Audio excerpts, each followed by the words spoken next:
I have nothing to say to that other than thank you for the opportunity to come before you again today. Well, I appreciate what you do. You've got a tough job over there with some of the federal money that's been cut off in recent years, and really left us shortcomings with our family violence centers and our sexual assault centers, and I know you're doing best you can, but it's hard when you get all that federal money and then it all of a sudden goes away. And we have an amazing staff at CJCC that has done an incredible job of helping plug those gaps and keep those victim service providers as close to full as we could during that process. And proud of the team there at CJCC.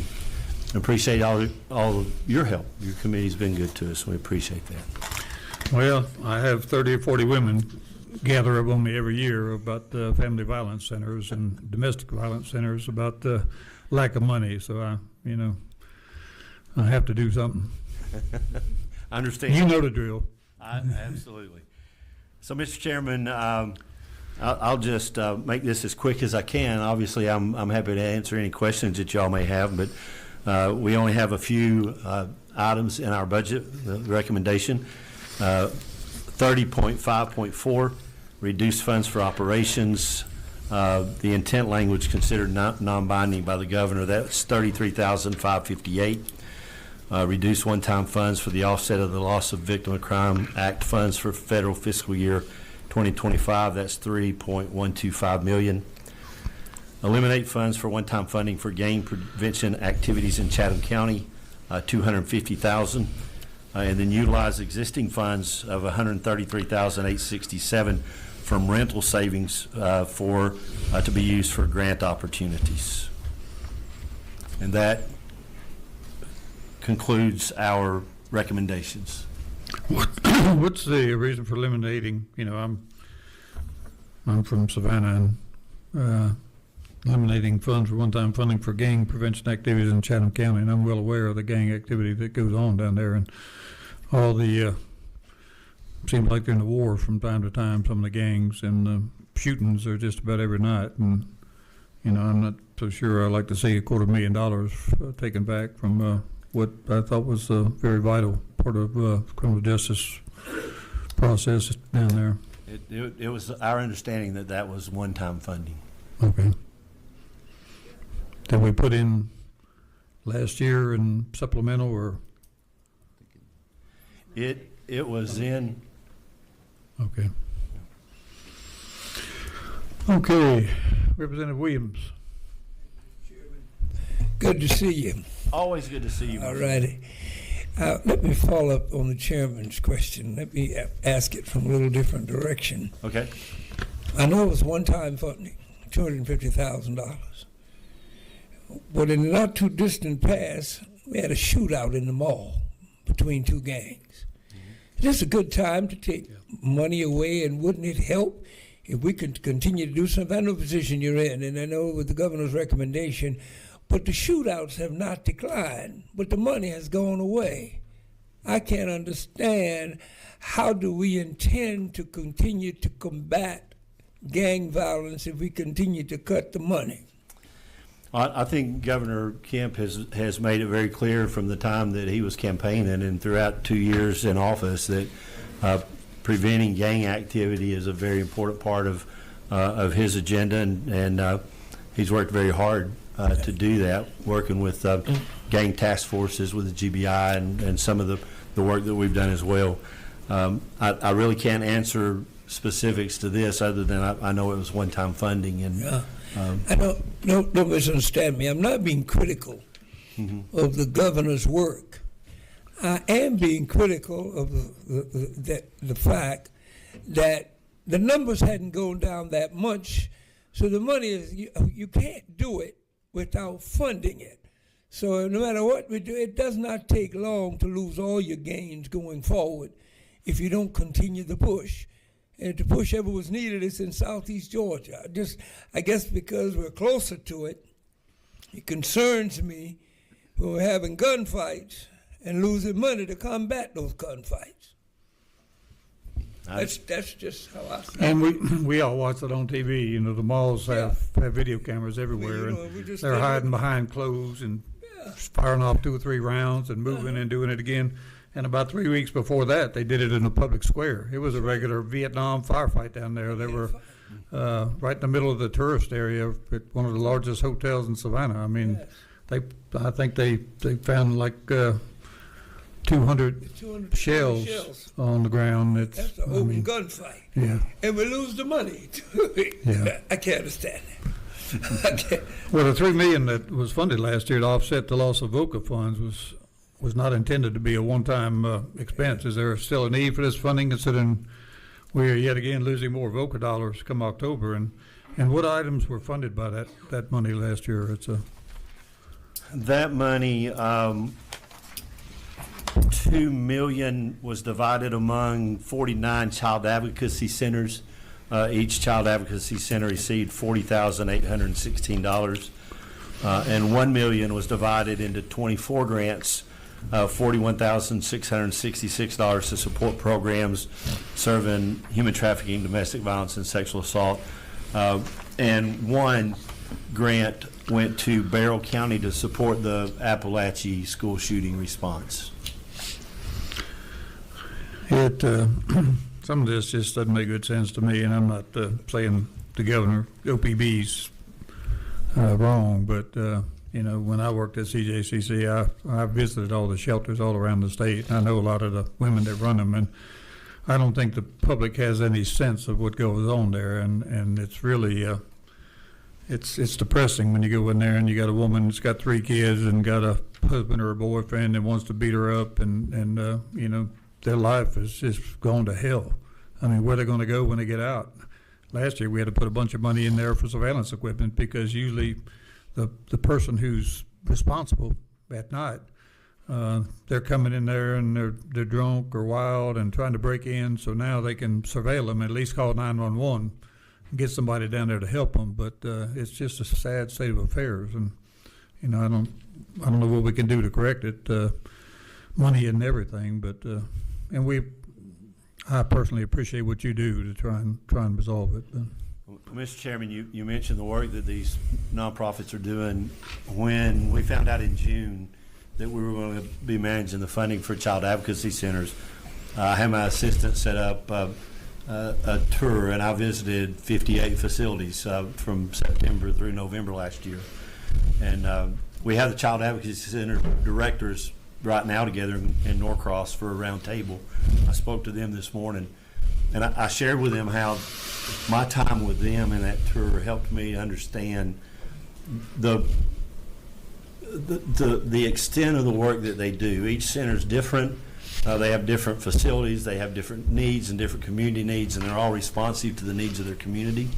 They are very passionate people, and while this was specific to child advocacy centers, I can tell you it's applicable to domestic violence shelters and the sexual assault centers and the CASAs. They're all very passionate about the work they do, and they do phenomenal work, Mr. Chairman. Well, we put some money in for SANE nurses last year too, and that all got cut out. I don't know how they can expect you to prosecute rape cases if you don't have proper evidence and somebody that knows how to collect it and maintain a good chain of evidence. It's it just doesn't work.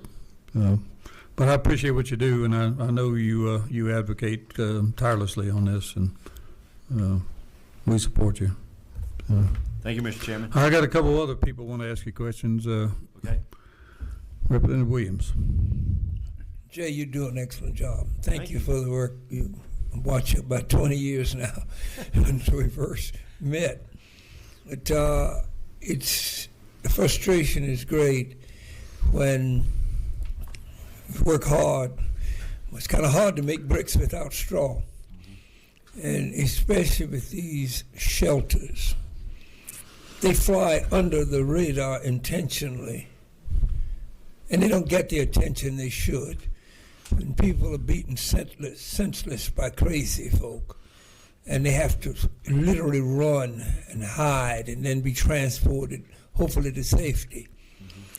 They don't get the attention because it's not one of the glaring things that's really popular to do. But until somebody is killed, and then we all panic. But what have we done to prevent that? You know, and it doesn't take long in the community for people to know where these houses that are not supposed to, you don't supposed to know where they are, but it doesn't take long. And it's sad that we have to wait for violence, because prevention saves lives. So I think, and I've been here for 10 years. Stephen has been at CJCC a little bit longer than I have, and Robert's been at CJCC for many, many years. What we have seen over the last number of years is our partners have worked very, very hard to address some of those very issues. And just in the time that I've been at CJCC, the growth that I've seen in the services that they provide has been incredible. I truly believe that from a victim service provider standpoint, that Georgia is a state that many other states in the country look to for the work that we do. We are, our providers are victim-centered and trauma-informed. We have protocols in place within the local communities to guide the response, and they're dedicated, passionate people that are doing everything they can to try to prevent the very situations that you're talking about. And while we'll never be able to get to a place to where we completely eliminate, we have certainly been able to reduce those instances, and we've been able to provide a significant level of services for those victims that come into the system. I'm really proud of the providers and the work that they've done, and our team in working with them to help them build what we have here in the state of Georgia. We should be proud of our victim service response. And I'm proud of the women that run most of these places. They've even started, since we've had the cutbacks, they've started trying to raise money locally, even to the point of having bake sales to try and raise a little bit of money. And they've got the county commissioners and the cities in some places to donate some money to try and help them along. But we always seem to come up a little bit short. And when I go around and look at them, they have no future. I mean,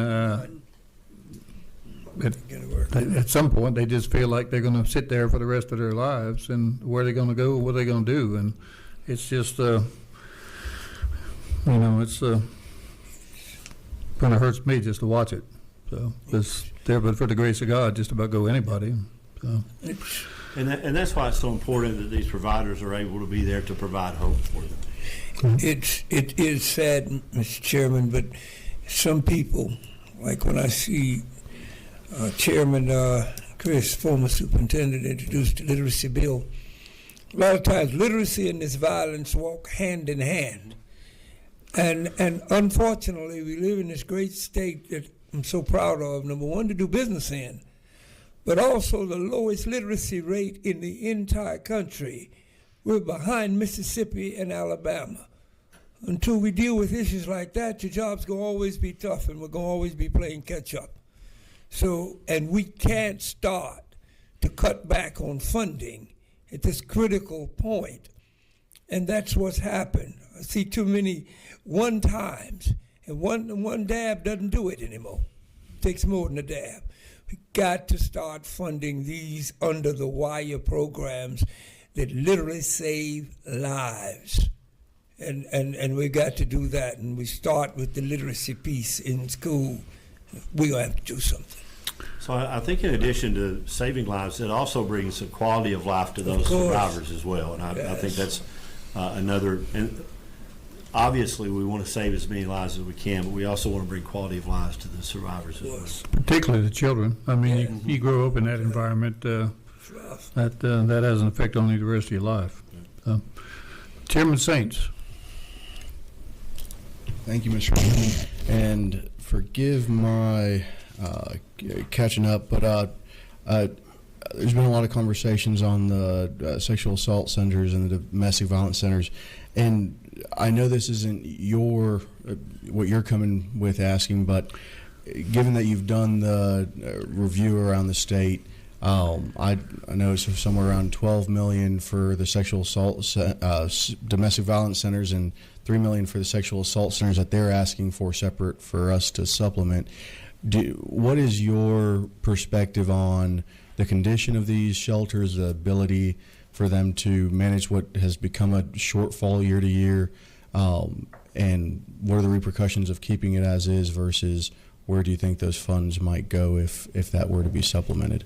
Well, in our conversations with our partners, we have already, when we awarded the last ARPA funds, we awarded them for a 2-year period, and we encouraged them to stretch that out over the 2 years, and that cycle ends September the 30th this year. Some of our partners have done that, other partners did not. We have seen a number of partners that have already reduced their staff by a position or two. The reality of what everybody thinks is going to be happening October 1st, given where we are. For example, last year we awarded $113 million for victim service providers. This October 1st, we have $83 million. If that award goes from the $113 million to $83 million, and that's spread across Child Advocacy Centers, sexual assault, domestic violence, CASAs, and the Victim Advocate Centers, prosecutors' offices. Obviously, if that award goes from $113 million to $83 million, there's going to be significant reductions in forces. Our partners will have no choice but to do that. I know they're working hard to try to find anything that they can locally to sustain, but the reality is there will be positions cut, and that will make it more difficult to deliver those services. What I'm hearing, the likelihood is the first positions that are going to be cut are probably therapist positions. Those are areas where our providers have been able to expand their services above and beyond over the last number of years, and those will likely be some of the first ones to be eliminated. I had one Child Advocacy Center director tell me that if what he expects to happen happens in October, he'll have to eliminate a therapist, full-time therapist, and a half-time therapist. And he said, I already have 40 kids on a waiting list right now for services. So those are the kind of impacts I think that we're probably going to see this fall. Mind if I follow up, Mr. Chairman? I appreciate that, and your perspectives, unfortunately, better than ours on the implications that might have. In terms of this, because it's a grant process that all 4 categories of agencies go through, correct? Is it completely competitive? Is it what? Obviously, there's going to be more need that meets the federal level funding through this grant. What is the process of? Is it everyone who applies must get a portion, and there's not much ability to? What does that look like? What that's going to look like this fall is something that we've not completely determined yet, quite frankly. What we anticipate doing is, for the most part, this fall, everything will just be a continuation award of what they presently have. Where the challenges come are from those programs that are utilizing the ARPA funds to maintain the service level that they have. So as we continue to provide basically a continuation award going forward, their cuts are not going to be felt by what's going out our door. It's going to be felt by what's ending with the ARPA funds that they presently have primarily. So when you talk about that 27% reduction in funds from year past, and you're saying it's a continuation, are you saying that the 27% reduction, I'm just not sure if I'm understanding, because I think you're saying 27% reduction, what's the difference of that, and then the funds are continuing at just not at the same level? Is that what you mean by continuation? So we have our funding is, we have a number of funding streams. We have some state appropriations for family for domestic violence. We have some state appropriations for sexual assault centers, some state appropriations for child advocacy centers. The remainder of our funds are grant driven. And we anticipate that those funds will be able to continue. What's going to go away will be those ARPA funds that we awarded a year and a half ago. And those ARPA funds will not be, we don't have the ability to fill the void caused by that lack of ARPA funds. So I don't know the percentage. I'm going to, just for the sake of this conversation, I'm going to accept your 27%.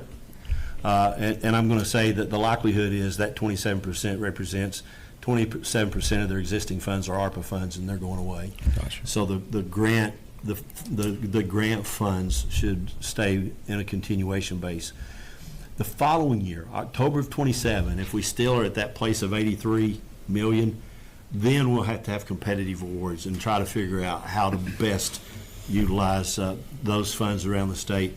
And ultimately, we'll look for the way that we can create the least amount of impact for our programs. Some programs, if you took 27% of their budget, would close their doors. Obviously, we can't do that.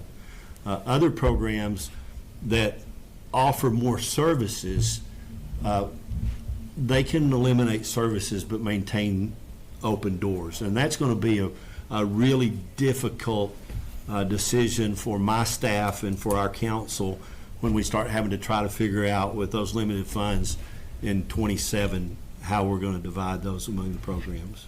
I appreciate it. And I want to ask a follow-up, but it sounds like the first funding elimination, if we don't add anything, would be mental health services in a pretty vulnerable population. Thank you. And I will add, those ARPA funds that are there now are there to replace the VOCA funds that have dwindled so much over the years. Any further questions? Any further questions? Okay.